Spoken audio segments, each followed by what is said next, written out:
Consider this a warning. Some doors, once opened, never close again. In the quiet town of Plainfield, a shocking discovery would reveal the dark truth about Ed Gein. Years later, the farms still whisper when the wind hits from the marsh. The snow remembers where boots sank. What was unearthed there did not end when the sirens fell silent. It seeped into film reels and nightmares, into the way people glance into a neighbor's shed and think better of it. Before the flashing lights and the flurry of newsmen, there was a boy trailing a mother across a thinning field. The farm sat on the edge of everything: stubble, cattails, and those long winter shadows that turned early afternoon into dusk. Wood smoke clung to the rafters inside. A black iron stove breathed heat that smelled of ash and lard. Augusta filled the rooms with scripture, her voice hard as nails hammered into a coffin lid. She loathed the taverns in town, called women harlots, kept her boys away from anyone with laughter in their throat. In that house, guilt had footsteps, and every board creaked like it carried a sin. Ed learned silence. He mended fences, split kindling, shoveled manure until his hands chapped and bled. The barn swayed in the wind and sounded alive at night, roof tin ticking as the temperature fell. He sat at the table while his mother preached about purity, eyes lowered to a plate that cooled untouched. School gave him words he could not use at home. He stared at faces, searching for permission to join. But Augusta's fingers were on his shoulder even when she stood in the doorway. They withdrew into winter and into themselves. The father withered and vanished into drink. The elder brother, Henry, died in a brush fire that left too many questions smoldering in the marsh. After Augusta's stroke, after the second one took her, the old farmhouse became a mausoleum preserved in dust and fear. He locked her room and sealed time behind it. Outside those doors, decay had a different shape. No one in that county missed a greeting from Ed. He worked odd jobs, fixed windows, babysat for neighbors, polite, bland as unbuttered bread. He kept a limp smile and a hat pulled low, a man who brought venison and borrowed books about anatomy. Around him, the land swallowed sound, wind through corn stalks, the drone of cicadas in summer, and in winter, the muffled hush where a man could stand 10 feet away and vanish in snowlight. Mary Hogan went first, a tavern owner with a laugh that bounced off the bar mirror. One December night, she left her voice on the floor of her own place, a smear of blood under a register drawer, a bullet lodged in the wall. Folks muttered about drifters and bad luck. The calendar pages ripped free. Nothing came of it. Then came November 16, 1957. The sun rose thin, cold enough to bite bare skin. Bernice Worden's hardware store stood under a pale sky, the bell above the door quiet past midday. A truck idled outside her place, its exhaust curling like breath from a sleeping animal. The last receipt fluttered on the counter. Antifreeze, a name slanted in blunt pencil. Ed. Deputy sheriffs followed tire tracks out of town onto a rutted road that cut through barren fields to the faded farmhouse. Snow squeaked under boots. The porch sagged. A single lamp cast a cone of yellow onto a door that stuck as if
pale light over fields, and the highways unspool without a soul in sight for miles at a time.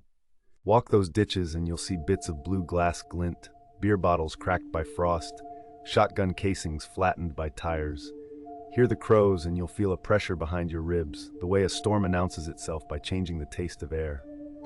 This is not a plea for paranoia, it is a reminder. Horror does not always arrive with an open maw and a roar. Sometimes it mows a lawn, borrows a book, pays cash at the hardware store, and asks about your mother's health while measuring the weight of your words. In cinema, the camera lingers on a cracked plate, a toothbrush cup, a calendar with a day circled twice. Those frames carry more dread than a scream because they insist that terror and habit live under the same roof. Screens inherited Plainfield's lesson. Fear grows in ordinary rooms, at ordinary temperatures, in the smell of coffee gone cold. Ed Gein died in 1984, buried back near the mother whose voice filled his skull like church bells ringing through fog. The plot is unmarked now, or marked by rumor, the ground trod by curiosity and denial. That farm is gone, but a farmhouse stands every few miles across the Midwest, and each one throws its silence across the road at dusk. Somewhere a porch light burns over a door scarred by seasons. Someone inside slides a bolt and believes the night stays politely outside steel and wood. Someone else turns a key in a padlock and smiles to themselves, thinking about what will be there in the morning. You might sit in a theater and watch a killer wield a tool of slaughter while a soundtrack tells you how to feel. Back in Plainfield, there was no soundtrack, only a clock tick, a crunch of snow, and the slow exhale of a house that had learned to hold secrets. Remember the receipt flapping on a counter, the pencil lines spelling a name, the way a simple purchase can lead lawmen down a long, rutted road. Remember the barn door that swung on a hinge and the way the lamp in that room drew a circle that never seemed large enough. The circle around any life rarely is. If you ever find yourself driving past an empty field under a gray Wisconsin sky, pull over and listen. The wind moves through the dead grasses with a sound like crumpled paper. A crow calls once, twice. The land keeps its stories. The rest of us keep watch. Stay wary of the ordinary, and keep your lights on when you walk past the kitchen window after dark.